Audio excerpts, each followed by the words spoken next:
Welcome to the deep dive. We're absolutely thrilled to have you with us today. Really excited to get into this one. Yeah, so I want you to start by just imagining something for a second. Okay. Picture a geometric puzzle so profound, so incredibly frustrating that it actually sparked these heated, years-long debates between Isaac Newton and his fiercest rivals. That is a lot of tension over shapes. Right. But now, take that exact same mathematical concept, travel halfway across the world, and picture Japanese artists in the 17th century. They are carefully carving those very same math formulas into beautiful, brightly painted wooden panels. And just hanging them up as offerings in temples and shrines. Exactly. It really is an incredible contrast. I mean, on one hand, you have the bitter academic rivalries of Europe, and on the other, this almost spiritual devotion to the pure, quiet beauty of geometry. And that is our mission for you today. We are going to extract the absolute best, most mind-bending aha moments from a seriously advanced math textbook It's called Circles, Spheres, and Spherical Geometry. by Hiroshi Maihara and Horst Martini. And look, I know what you might be thinking. A deep dive into a math textbook. Sounds a bit dry. Yeah, exactly. But trust me, this is not about dry equations or, staring at a chalkboard. This is about discovering the magical hidden rules that govern the shapes that make up our entire universe. To truly appreciate this, you kind of have to understand the historical backdrop first. Set the stage for us. Well, if we go all the way back to ancient Greece, geometers didn't just see circles and spheres as standard shapes, they viewed them as the absolute pinnacle of perfection. Like literally divine. Exactly. Aristotle, in fact, used metaphysical reasoning to insist that the orbits of the planets in our solar system simply had to be perfectly circular. Because anything else would be flawed. Right. It was an idea so deeply ingrained in the human psyche that even though another ancient mathematician, Apollonius of Perga, had already written the definitive book on other shapes like ellipses, the circular orbit theory survived for centuries. Mostly just because Aristotle's name was attached to it. It is wild how authority can just freeze scientific progress like that. It really is. It took until the 16th century for Johannes Kepler to finally look at the data and confirm that the planets are actually moving in ellipses. And that tension between what we want the universe to look like and the hidden geometric rules it actually follows is what makes the source material so fascinating. We are peeling back the curtain on how these perfect shapes actually interact when you start pushing them to their absolute limits. Okay, let's unpack this, starting with a concept from the text called inversion. This is a fun one. It is.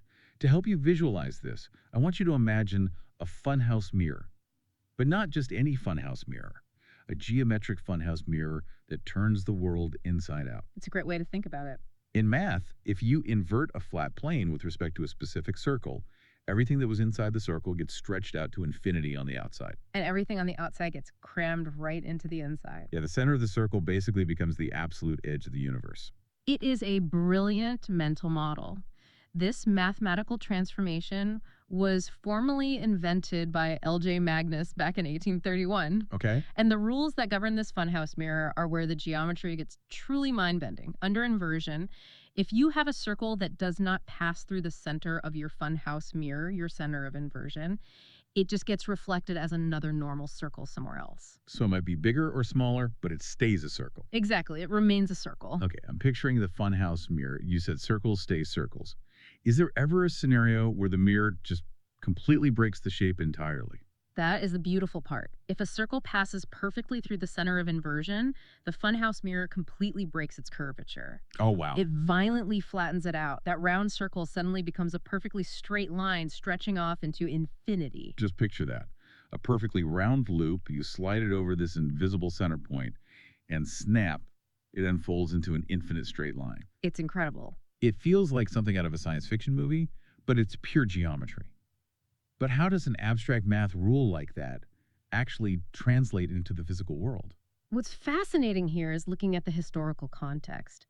During the Industrial Revolution, engineers desperately needed a way to translate the continuous circular motion of a steam engine into perfectly straight line motion to drive pistons. Which sounds simple. It sounds simple, but mechanically, drawing a truly perfect straight line without just tracing an existing straight edge is incredibly difficult. Because if you just use a ruler, someone had to make the ruler straight in the first place. It's a chicken and egg problem. Precisely.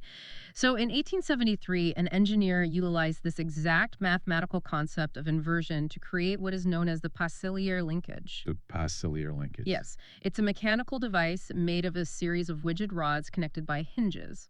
Imagine holding a compass. Normally you spin it and it draws a circle, but this specific linkage anchors the tracing point in a way that forces it through that geometric funhouse mirror center we just talked about. Okay, I see where this is going. As you turn a crank in a perfect circle, the rods physically perform a geometric inversion in real time. Because the tracing point hits that exact mechanical center, the curvature physically cancels out. And the output joint just draws a straight line. Exactly. It is forced by the laws of geometry to draw an absolutely flawless, mathematically perfect straight line. That is so incredibly satisfying. The math dictates the physical movement of the iron and steel. It's a physical manifestation of pure theory. And speaking of satisfying geometry, that brings us to the next big concept from the textbook. I want to talk about porisms, Ah, specifically Steiner's porism. So for you listening, I want you to picture two circles. Let's say one is a big hula hoop and the other is a smaller embroidery hoop floating somewhere inside it. they don't touch and they don't share a center. Right, they're just disjointed. Now imagine you are stuffing ping pong balls or smaller circles between them, like pearls on a necklace. Each pearl has to touch the inner hoop, the outer hoop, and the pearl right next to it. The central question is, can you close the necklace? Will the final pearl perfectly kiss the very first pearl you place down without any gaps or overlapping? Which usually, if you try this, the last pearl won't fit. You'll have a weird gap. Right. But Steiner's porism says that if you happen to find an inner hoop and an outer hoop where the necklace does close perfectly, then it doesn't matter where you start. That is the crucial takeaway. It is not just about a single lucky arrangement. So if I shift the first pearl by a millimeter, the whole thing doesn't just fall apart. No, that is the magic of the porism. You can place the first pearl absolutely anywhere in that gap, build the chain around, and it will always close perfectly. Wow. You can grab the necklace and rotate the whole thing infinitely, and every single pearl will glide along, continuously changing size to fit the widening or narrowing gap, but never jamming. That is wild. And every possible chain will always consist of the exact same number of pearls. It is a mesmerizing concept to visualize. It's like the geometry is alive and adjusting itself. It reflects a deeper geometric truth about continuous infinite loops. And this connects to a very similar phenomenon called Poncelet's porism. Which is straight edges, right? Exactly. Instead of a necklace of circles, Poncelet looked at straight-edged polygons, triangles, squares, pentagons. If you can draw a polygon where all its corners touch an outer circle and all its flat sides perfectly brush against an inner circle, then you can start that polygon at literally any point on the outer circle. It still works. It always works. As you drag the starting point around, the polygon will continuously morph, stretch, and skew, but it will always perfectly close up around the inner circle. It is a choreography of angles and lines that never misses a step. Here's where it gets really interesting. Because the textbook doesn't just stop at flat planes. It jumps into 3D. We have to talk about Soddy's Hexlet. This is a beautiful extension of the idea. So take that 2D necklace and upgrade it to 3 dimensions. Picture 3 bowling balls sitting on the floor, all mutually touching each other. And you want to wrap a belt or a necklace of smaller spheres perfectly around the waist where those 3 bowling balls meet. Right. Each sphere in the belt has to touch the 3 central bowling balls, plus the sphere in front of it and the sphere behind it. What the math proves, what Soddy's Hexlet dictates, is that this belt will always, without fail, be made of exactly 6 spheres. A perfectly balanced Hexlet. Always. It doesn't matter if the central bowling balls are completely different sizes. The math demands exactly 6 spheres in the ring around them. That is almost spooky. Yeah. But analyzing why these structures work requires a specific mathematical tool, doesn't it? It does. And this brings us to the concept of a circle's bend.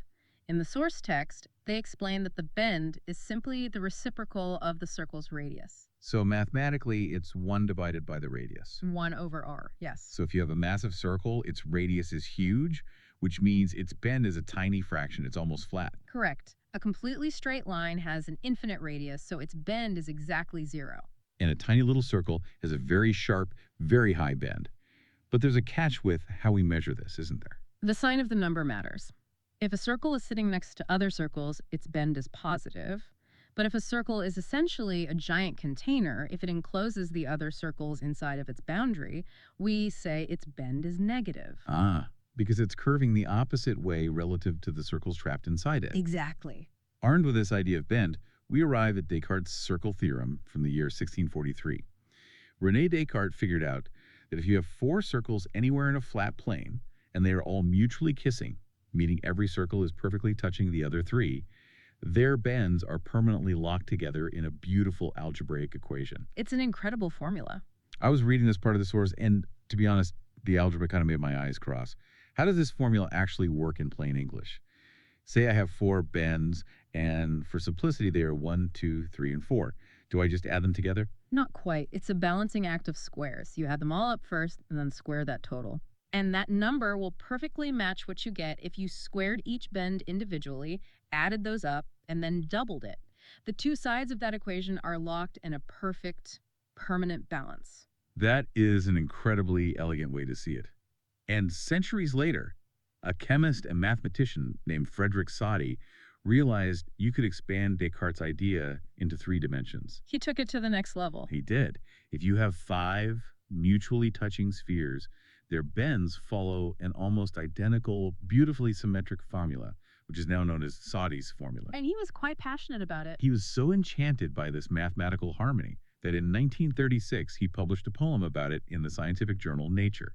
He famously titled it The Kiss Precise. And this is where the history of mathematics offers us a wonderful, humbling contradiction. Tell us about that. While European mathematicians from Descartes to Soddy were publishing in academic journals and fighting for intellectual priority, Japanese mathematicians during the Edo period had already figured all of this out. Which is just wild to think about. Japan was largely isolated during this time, roughly 1600 to 1868, so they developed a unique indigenous tradition of mathematics known as wasan. And they weren't just writing this down in dusty notebooks either. They were turning it into literal works of art. Yes, these wasan mathematicians discovered Descartes' circle theorem independently. They discovered Soddy's formula for spheres. They even discovered Soddy's hexlet long before Soddy was born. Wow. And instead of publishing them in academic papers, they painted these unbelievably complex, beautiful geometric proofs onto wooden panels called sengaku. I just can't get over that imagery. They would paint these colorful intersecting spheres and equations on wood and then hang them under the eaves of Buddhist temples and Shinto shrines. It was part math puzzle, part artistic masterpiece. And part spiritual offering to the gods. Yeah. Just saying to the universe, look at this perfect truth we found.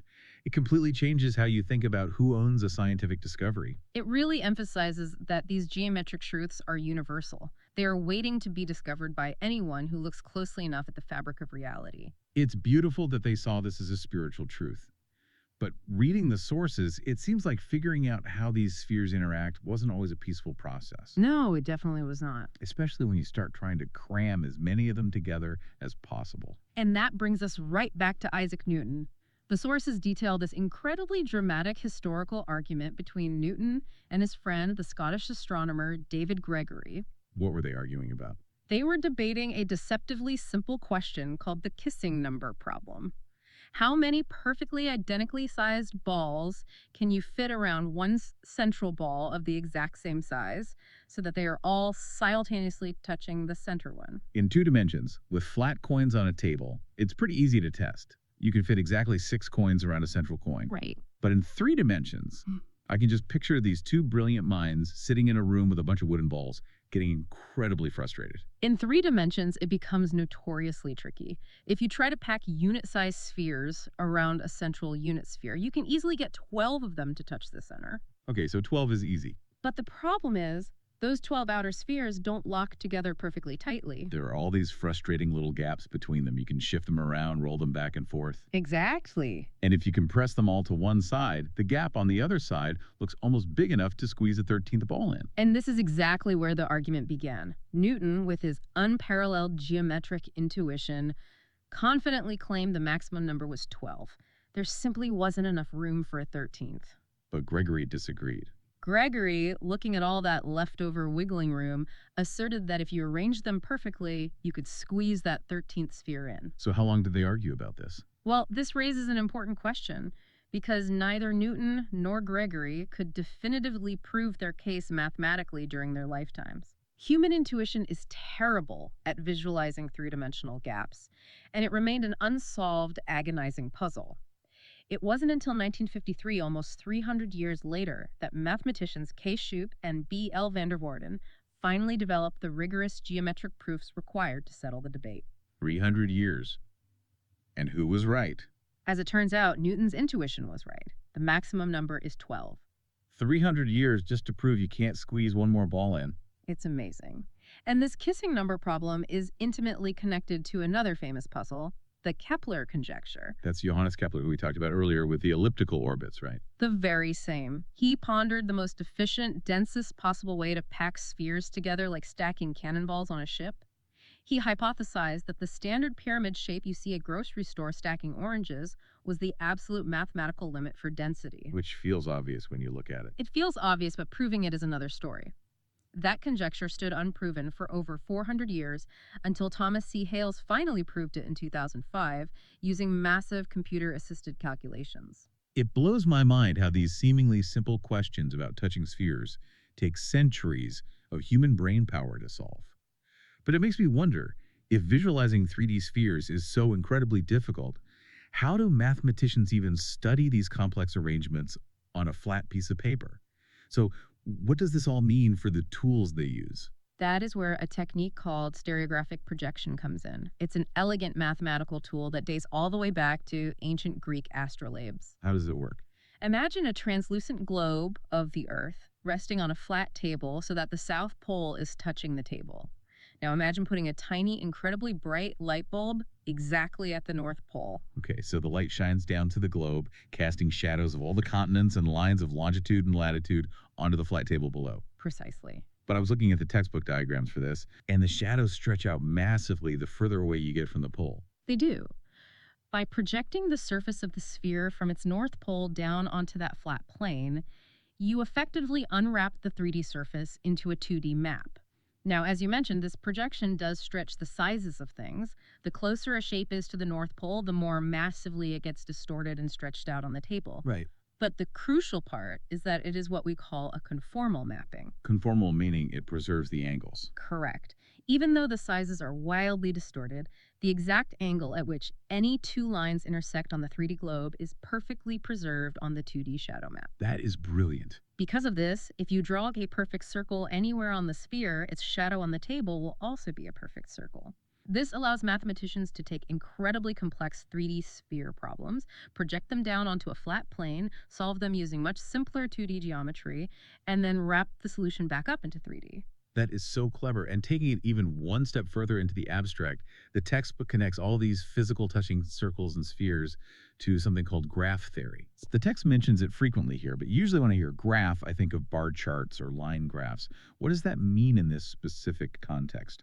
In higher level mathematics, a graph is simply a network made of dots, which are called vertices, connected by lines, which are called edges. Okay. It's the foundational math used to map out the internet, or determine how cell phone towers route signals to each other, or figure out the most efficient flight paths for airlines. I see. So it's about the connections between points, not a visual chart of data. Exactly. And what the authors highlight is a beautiful concept known as coin graphs. Imagine you have a highly complex, abstract network of vertices and edges drawn on paper representing something like a telecommunications network. A bunch of dots and connecting lines. Right. The coin graph theorem proves that for certain types of flat networks, you can perfectly represent that entire abstract system just by laying out differently sized flat coins on a table. Really? Yes. Every coin is a vertex, and whenever two coins physically touch, where they share a point of tangency that represents an edge connecting them. It's taking the invisible world of data networks and proving that it mirrors the physical, tangible laws of kissing circles. It is. The math of the abstract and the math of the physical are speaking the exact same language. That's incredible. If we connect this to the bigger picture, these aren't just parlor tricks to torture math students. These exact principles of inversion, stereographic projection, and conformal mapping are what allow modern cartographers to project a spherical Earth onto flat GPS screens in our cars. So the intersecting roads don't look like they meet at the wrong angles. Exactly. It's what allows mechanical engineers to design complex linkages that move with absolute predictable precision. When we started this deep dive, we talked about finding the hidden scaffolding of the universe. I think we really hit it. I think so too. From the grease and steel of 1800s mechanical linkages, to the quiet devotion of wooden Sangaku temple panels in Japan, to a 300-year argument over touching oranges. Geometry is so much more than rote memorization of formulas. It really is. It is this beautiful, invisible web that connects physics, history, art, and the very nature of reality itself. It forces us to question our assumptions and recognize that there is a deep underlying order to things that seem chaotic on the surface. As we wrap up, I want to leave you with one final, provocative thought to mull over. We've seen how the rules of flat 2D circles give us Descartes' beautiful balancing equation. We've seen how 3D spheres give us Saudi's perfectly balanced hexlets and his precise KISS formula. The patterns are undeniable. And the textbook touches on the fact that these formulas don't just stop there. They extend into n-dimensional space. So imagine what unimaginable, flawless choreographies of spheres must be dancing right now in the fourth, the fifth, or the 11th dimensions. That is quite the thought. And more importantly, as we push our physics into quantum realms and string theory, what real-world mysteries of our universe might those higher dimensional bend formulas eventually unlock? It's something to think about the next time you see a simple circle. Thanks for joining us on this deep dive. We'll catch you next time.